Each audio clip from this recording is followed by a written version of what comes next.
Data and statistics are a mixture of an art and a science. It is taking data points and creating stories around them, correlations, different ways of analyzing and understanding what's happening between those points.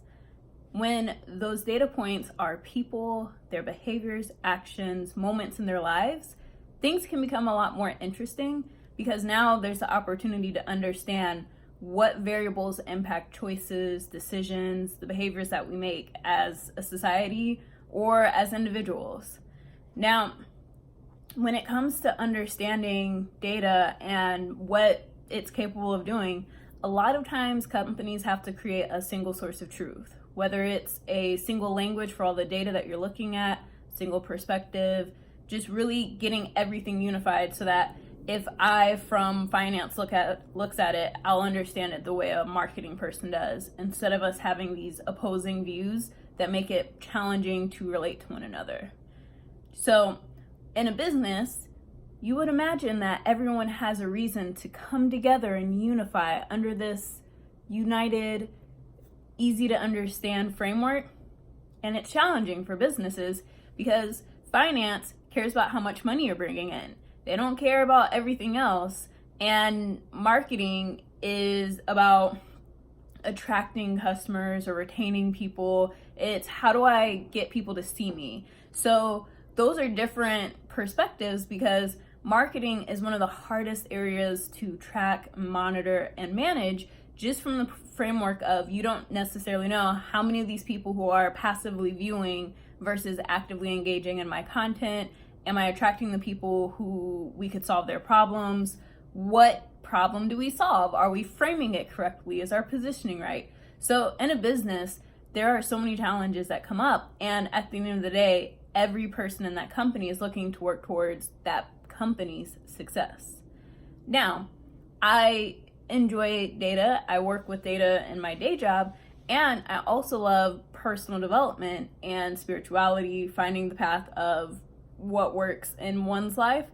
And I feel like the interesting thing about coming from a background in data is how difficult it is to make my own life choices. I can come up with ideas for work, I can come up with ideas for other people, and when it comes to creating ideas and making choices for myself, it's a lot harder. Now, one of the reasons behind that is it's tough to pick a focal point in one's personal life. For myself, I have pretty much any area of my life that I could work on and focus on that can make a difference. And I know this. So from a logical standpoint, improving one area of your life has a trickle effect into other areas of your life. At the same time, if you try to change too many variables at once, you don't really know whether what your choices are effective, are they having the impact that you're looking for, or am I feeling good as I do this? Because I tend to get overloaded by trying to make too many changes in a short period of time, and that throws off everything. Now, when it comes to how we make choices, there's a lot of inputs that we can look at, and there's a lot of ways that we could create a process of understanding the choices that we make, how do we make decisions, what really matters to us. And the challenge that arises for me personally is that I would like to do the right thing. This is going to make me the money that I'm looking to make. This is going to solve all the problems that I think I have. This is going to create the vision of the awesome life that I imagine. This is the next best step.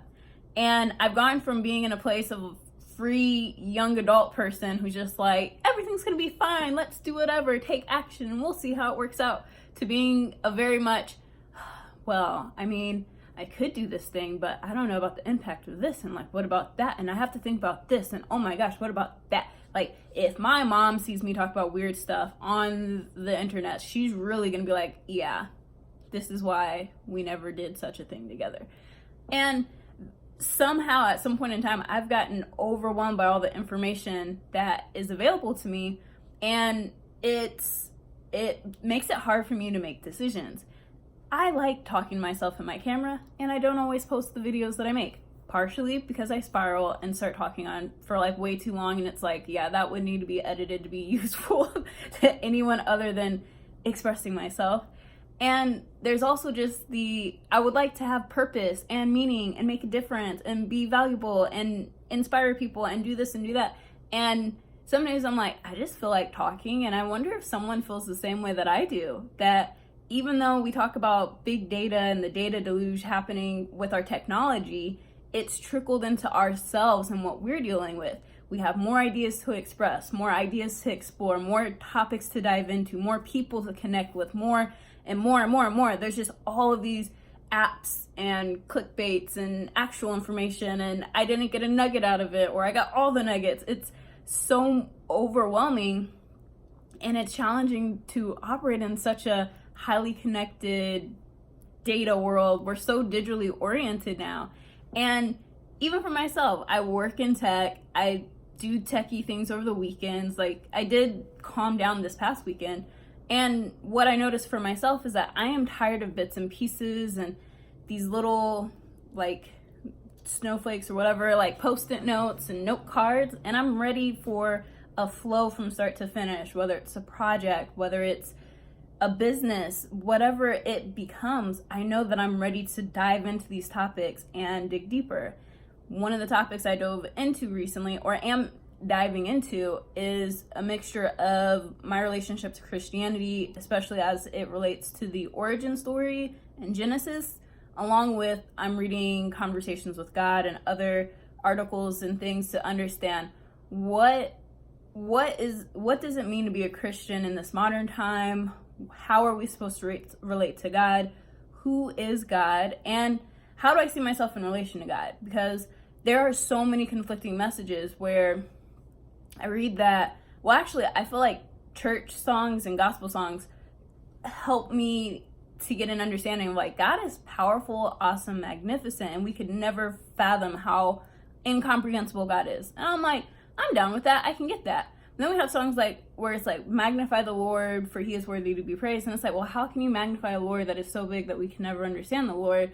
And if we are witnessing the Lord, we're only witnessing a small piece of the Lord. So why would we need to magnify, like, what's already a small piece of the Lord that we can never understand in the first place? But then I was just like, you know what? I don't know. None of it makes any sense. A lot of it doesn't make sense, but I had found a way to, like, be okay with the things that didn't make sense to me. And I feel like now I'm going into a greater depth of questioning, inquiry, and understanding.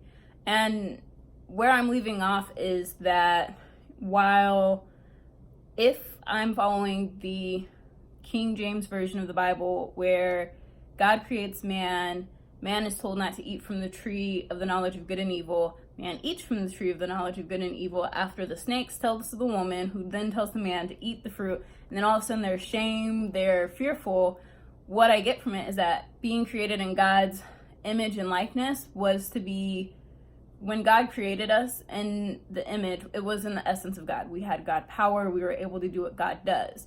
Once the fruit of the tree was eaten, that is what created this illusion of evil, that we had a belief that there was a force that could compete with God. And as I thought about that, I was like, okay, if I look at it from that standpoint, where it's, as they kick people out of, like, they're like, leave Eden, it's like, at least they didn't eat from the tree of life, or they would have been immortal. I felt like that part was like, okay, seems unnecessary. But if we go back a step and it's like, oh, they're like gods now, it's like, well, why weren't we like gods in the first place? Because we didn't know about evil? Or it could be that we weren't meant to deal with evil, and then now we had to deal with this figment of our imagination.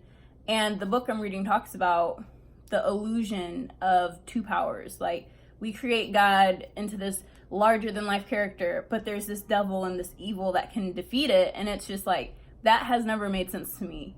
If there was a devil, God created the devil, why would God be able to be defeated by the devil that he created? I don't know, a lot of it just didn't make sense to me.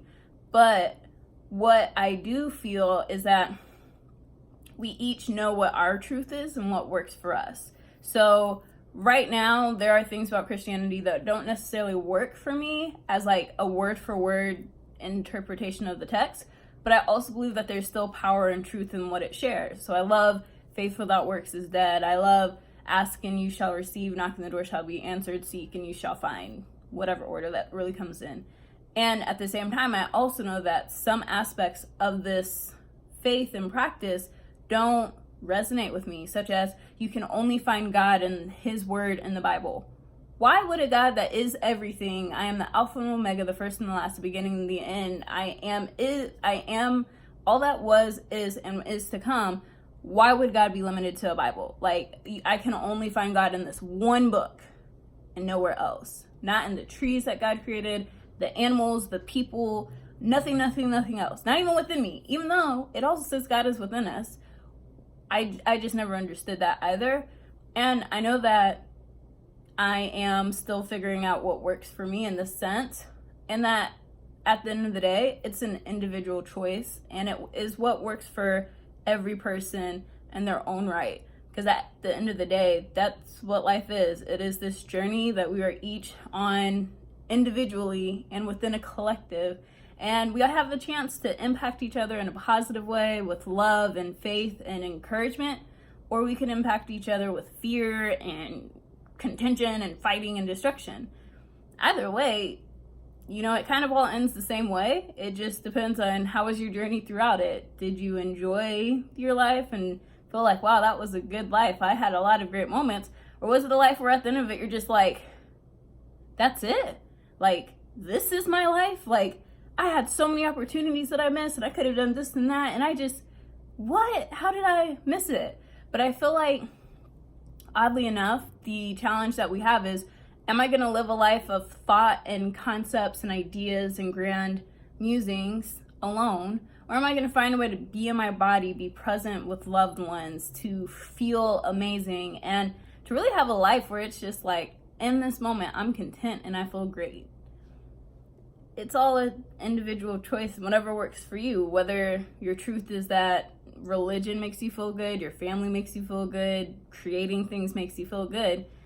There's a lot of distractions that can get in the way, and I hope you find that focal point that makes you feel satisfied, delighted as you create the life of your dreams.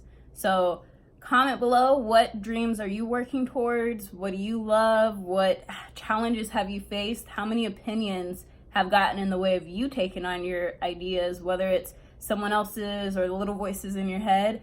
And like, subscribe, share this with someone you think will find this interesting. And have a great day.